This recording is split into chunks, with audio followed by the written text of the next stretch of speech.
Uy, kumusta mga ka-ML? Napapansin niyo siguro ang salitang nakasulat sa ating whiteboard ngayong gabi. Combination. Alam niyo ba na ang combination ay isa talagang konsepto sa mathematics? Though, naririnig natin ito sa kahit anong fields at aspeto sa ating buhay. Minsan naririnig natin ito sa mga laro ng basketball tulad ng ang Lakers ngayon ay may napakamatinding combination ng mga players. Minsan naririnig din natin ang salitang combination sa iba't ibang laro na pinapakita nila sa basketball. At even sa mga sports tulad ng boxing, yung pinamalas ni Manny Pacquiao ng mga suntok ay matinding-matindi talaga. Ang combination ng kanyang mga suntok ay walang katulad. Minsan din, kapag tayo pumupunta sa isang restaurant, nakikita natin ang mga iba't ibang putahe. May mga tinatawag nating combo meals. Alam niyo ba na ang combo meals ay mula sa salitang combination ng mga pagkain, kaya tinawag ng combo meals. At ito mas malupit. Sa mga relasyon, yan, magkasintahan, magkaibigan, magbabarkada, mag-asawa, at kahit anong klase pang relasyon yan. Isang dahilan kung bakit tumatagal ang pagsasama nila ay dahil they are in perfect combination. Ayan. Pero balikan natin. Ang combination ay nagmula sa konsepto ng mathematics. At para ngayong gabi, dito sa Math Learning with Sir Ash, ituturo ko sa inyo kung ano ang ibig sabihin ng combination sa mathematics at paano ito ina-apply sa ating mga normal na pamumuhay. So, sit back, relax, tapusin mo ang video na ito at welcome sa ating session.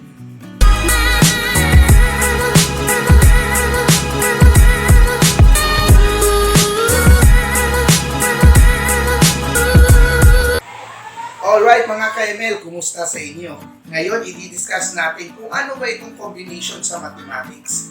Ang combination ay pangatlo sa ating tinatawag na counting principle. Nauna na tayo sa fundamental counting principle o yung isa-isahin natin sa pagbibilang o yung kung sa ano pa layman's method, kumbaga. Yung nililista natin ang bawat pagbibilang ng mga bagay-bagay sa mundo. Pangalawa ay tinuro ko din sa inyo ang permutation o nakafocus doon sa arrangement ng mga bagay-bagay. Pero dito ngayon sa ating lesson tungkol sa combination, ito yung pangatlong paraan kung paano natin binibilang ang mga bagay-bagay sa mundo. So, ano ba itong combination? Hindi katulad ng permutation na medyo focus talaga sa arrangement. Katulad lamang ng isang example doon. As you can remember, kapag meron tayong A, B, at C, pag i-arrange natin ang tatlong letrang ito, we have A, C, B, we have B, A, C, we have B, C, A, we have B, tapos na tayo sa B. Meron tayong C, A, B, at C, B, A. So technically, ang permutation ng tatlong bagay o tatlong letrang ito ay 6 ways. Pero, dito sa combination, hindi importante ang arrangement. Ang focus ng combination ay members. Members, ibig sabihin, yung elements ng isang grupo. So therefore, itong ABC, kahit paano mo pa yan i-arrange sila, they are taken as one way. So, pag combination ang pinag-uusapan, one way lang tayo sa buong grupo ito. Pero pag permutation ang pinag-uusapan, meron tayong 6 ways. So, alam niyo na magkakaiba nila, di ba? Okay. Now, i-dissect naman natin ang salitang combination sa wikang Ingles. From the word itself, ang combination ay mula sa suffix na "tion" at sa salitang ugat or root word na combine. So, ang ibig sabihin ng combine ay putting together.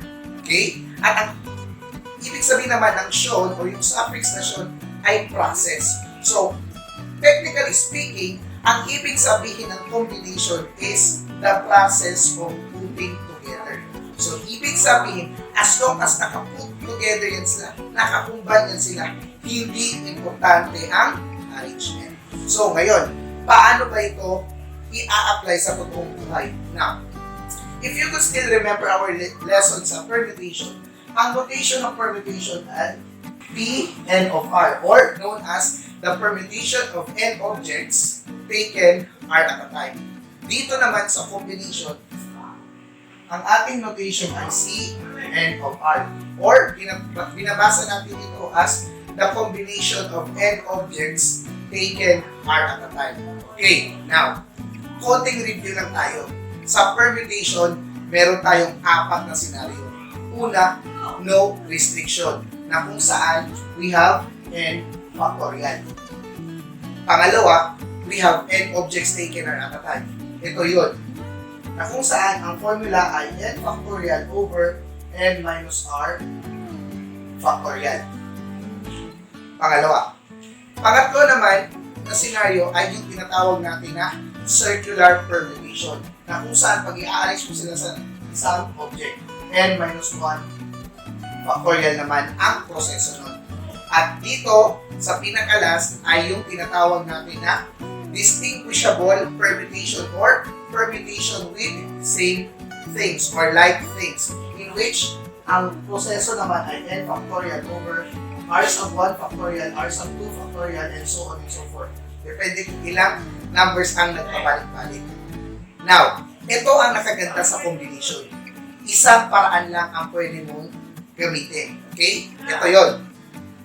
Ang n C of R, or ang combination of n objects taken or at a time, ay gagawin mo lang, n factorial over n minus r factorial times r factorial. So kung papansinin nyo, ang formula ito ay parang kapareho nito. Ang pagkakaiba lang, ito, na part. Meron siyang r factorial na dinagdag sa denominator side. But since this is not learning with Sir Ash, maya-maya ay ituturo ko sa inyo ang technique kung paano ito isusolve ng mas madali. Okay, para mas maintindihan nyo naman ito mas mabuti, bigyan natin ito ng isang consideration. Okay, example tayo mga KML. Supposedly, meron kang, ikaw isang estudyante, tama? Ikaw isang estudyante, meron kang 8 subjects. Ang 8 subjects na yun ay merong 8 libro. Sa bawat subject may 8 libro ka. Kaso, yung bag mo, ang kaya lang ipasok niya ay 4 na libro at a time. 4 na libro at a time.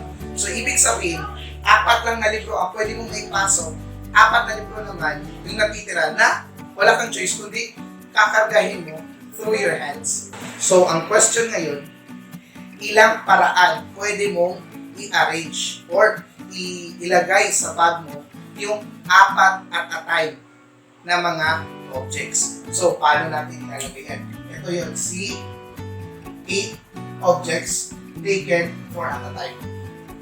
Now, gamit yung formula n factorial over n minus r factorial, r factorial, isa-substitute mo lang. Ito yung n mo. So that is n factorial over 8 minus 4 factorial 4 factorial. So syempre, pag simplify mo to, that will be 8 times 7 times 6 times 5 times 4 times 3 times 2 times 1. Divided by 8 minus 4, that will be 4 factorial and 4 factorial. Now, alam natin na ang 4 factorial ay 4 times 3 times 2 times 1. Siyempre, may isa pa 4 factorial dito. So, 4 times 3 times 2 times 1. Siyempre, kung wala kang calculator, pwede mong gamitin ang proseso ng cancellation. So, pwede mo siyang i-cancel out. I-cancel out. Okay? And then, maghanap ka ng number na pwede mag-cancel out dito. 3 times 2 times 1, ang sagot niyan 6. May 6 tayo dito. So, ito, cancel, cancel. Diba? Ang 4 pwede mong i-divide, ang 8 pwede mong i-divide sa 4. So, 8 divided by 4, cancel, cancel by 2 kapag matitira. So, ang matira mo na lang sa numerator ay 2 times 7 times 5.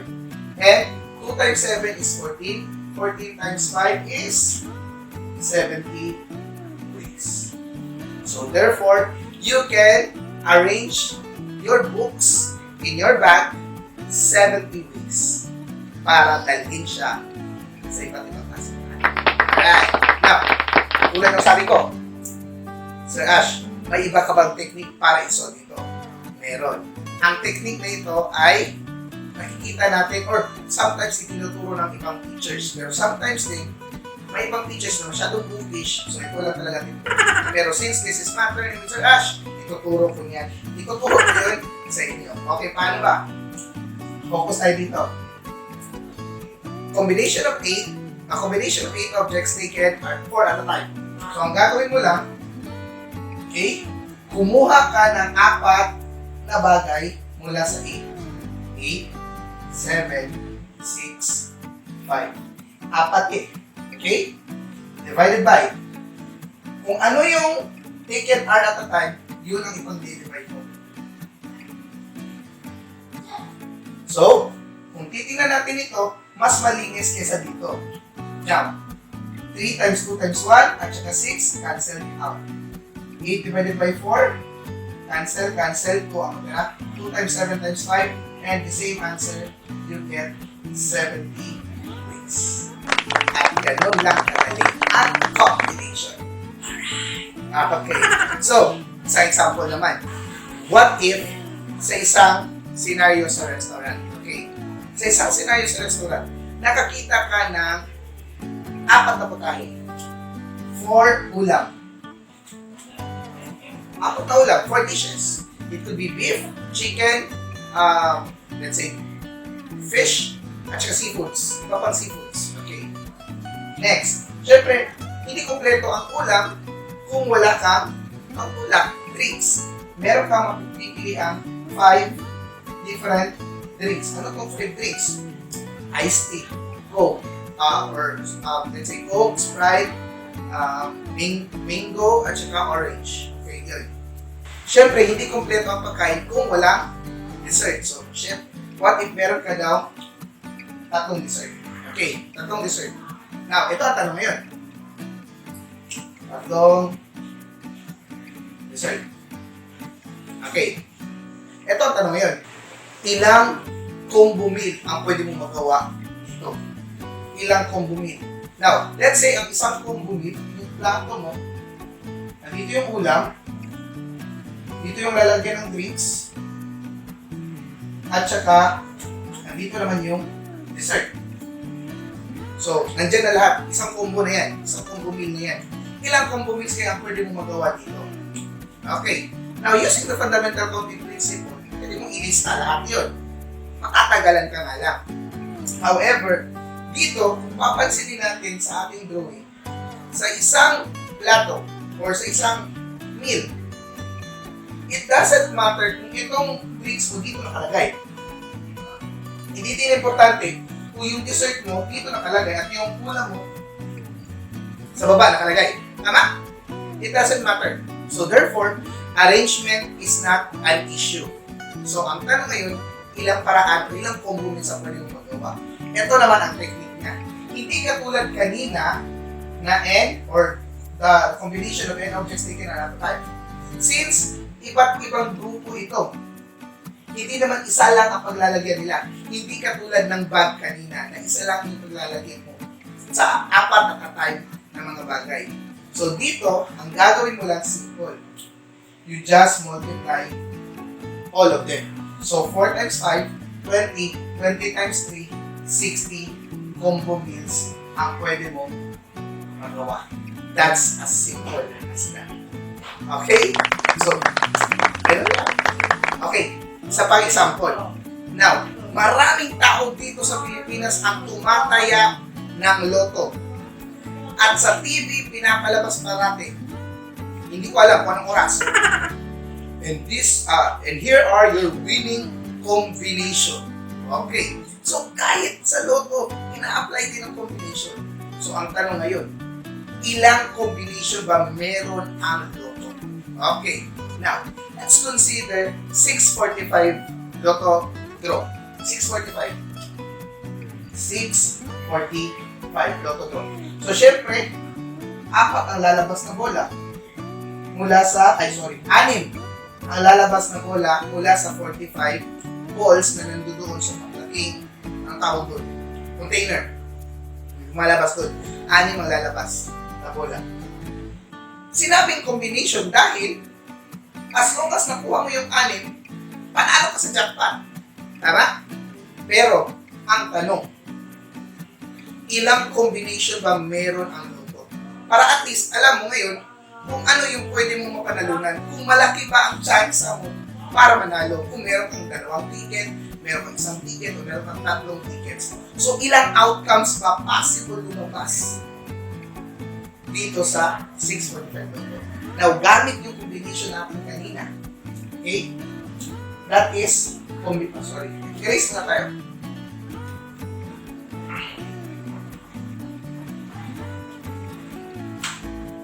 $645 loto. Okay. Gamit yung kanina. The combination of 45 objects taken 6 at a time. Kumuha ka daw ng 6 mula sa 45. So, 45, 44, 43, 42, 40, 1, 1, 2, 3, 4, 5, 6. Okay? Then, i-divide mo sa 6 factorial. 6 times 5 times 4 times 3 times 2 times 1. Okay. Now, Sir Ash, napakalaki naman ang numbers na to. Technically, malaki talaga. Pwede kang gumamit ng calculus. I-multiply mo to, ang lalabas, then i-multiply mo dito, kung anong lalabas, i-divide mo silang dalawa. Okay? So, pwede din. Let's try yung cancellation kanina. Itong 45 at 5, pwede mong i-cancel out. So, ang matira dito, 9. Itong 44 at 4, pwede mong i-cancel out. Ang matira dito, 11. Itong 42 at saka 2, saka 1 na lang din, kasi 2 man din nalalabas din. Pwede mo ito i-cancel out. Ang lalabas dito ay 21. At saka, ang 6. Ay, sorry. 40 pala ito. Alright. 1, 2, 3, 4, 5, 6. Okay. So, itong 40 naman, at saka, let's say, ano pa mo pwede ma-divide dito? Ito. Itong 21, pwede mo pang i-divide sa 3. Cancel, 7. Ito, pwede ba dito sa 6? Hindi pwede. Ito, sa 11, 7, 41, 40. Okay. Now, ang 9 at 6, pwede i-divide sa 3. So, ang mangyari ito, magiging 2. Ang mangyayari ito, magiging 3. Ang 40 at 2, pwede mo i-cancel out. At magiging 20. So, lahat ng nasa numerator, ay denominator side, wala nang natira. So, ang gagawin mo na lang, 3 times 11 times 43 times 7, ito yun, times 41 times 20. Wow. So, Ash, mukhang napakalaki yata niyan. Alright. Dito ka natin. 3 times 11, that is 33. 41 times 20, that is 0 to 8. 120 yan ha. 43 times 7, that is 1, 2, 28, 29, 30, 301. So you have 33 times 301 times 380. Okay. Now, try natin. 301 times 33, 3, 0, 9, 3, 0, 8. 3, 3, 9, 9. So that is 9,933 times 820. Medyo malaki. Next. So we have 9,933 times 820. Mano-mano talaga to. So pwede mo ilagay dito ay 0, 6, 18, carry 1, 18, 19. Then 8 naman. That will be 24, 2, 24, 26, 2, 72, 74, 7, 72 pala yung plus 7, that is 79. 0, 6, 0, carry 1, 15, carry 1, 14, carry 1, 11, carry 1, 8. So that is 8,145,060 ways or possibilities or different outcomes sa 645. Okay. Ash, napakalaki. Napakadami. Now, ang tanong, ilang loto ba or ilang tickets ba ang pinatayan ng mga Pilipino? Isang tao, ilang tickets ang binibili niya? 2, 3, 4. Out of. Kaya kung ikaw ang mananalo, swerte mo talaga. Kasi out of 8,145,060 ways, ikaw pa nakakuha ng jackpot.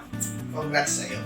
So, hopefully, dito sa Mathematics with Sir Ash, may natutunan kayo paano mag-solve ng mga problems gamit ang combination. Remember, combination ay hindi focus sa arrangement. Instead, focus siya sa members ng isang grupo. So, this has been your Sir Ash, and hopefully, may natutunan kayo dito sa Math Learning with Sir Ash. And please, if you think this will help to other students, mga kamat learners natin dyan, mula sa iba't ibang lugar dito sa Pilipinas, at even yung mga Pinoy outside the Philippines, feel free to subscribe, share, and like. At kung may mga komento pa kayo na pwede nyo ma-share dito sa ating Math Learning with Sir Ash, at kung meron pa kayong mga tanong patungkol sa topic na ito, huwag kayong mahiyang mag-comment. Dahil, lagi niyong tatandaan na masarap matuto kapag marami tayong sama-sama dito sa ating discussion. This is your Abot Kamay Naman Teacher, si Sir Ash signing.